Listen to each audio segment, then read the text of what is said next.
देवाच्या मनात असेल तर आमचा महापौर होऊ शकतो. आता पत्रकारांच्या मनात प्रश्न आला की हा देव कोण? कारण एका बाजूला देवा भाऊ आहे.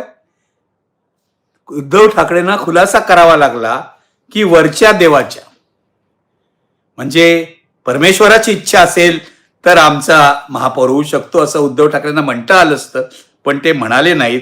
देवाच्या मनात असेल तर आमचा महापौर होऊ शकतो असं म्हणून त्यांनी एक पिल्लू सोडून दिलं. मुद्दा असा आहे की एकनाथ शिंदेना असुरक्षित वाटायला लागलेलं आहे. आपल्या नगरसेवकांना त्यांनी पंचतारांकित हॉटेलात नेऊन ठेवलेलं आहे.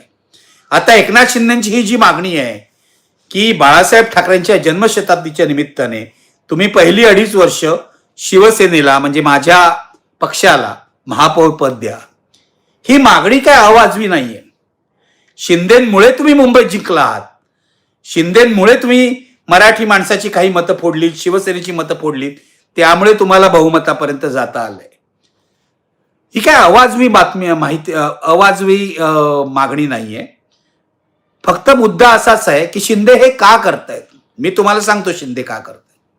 याचं कारण शिंदेंना उद्धव ठाकरेंचे उमेदवार मुंबईत पाडल्याबद्दल, मतं फोडल्याबद्दल आणि भाजपला मदत केल्याबद्दल खूप चारी बाजूनी शिव्या पडत आहेत.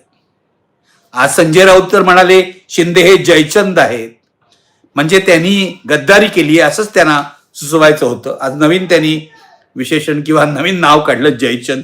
शिंदे हे इतिहासात जयचंदची भूमिका काय आहे तुम्हाला माहिती आहे. शिंदे हे जयचंद आहे म्हणाले. तर आधीच गद्दार म्हणून आपली जी प्रतिमा झाली आहे ती अधिक कलंकित होईल मुंबईतल्या फटक्यांनी, अशी भीती शिंदेना वाटल्यामुळे त्यांनी ही मागणी केलेली आहे.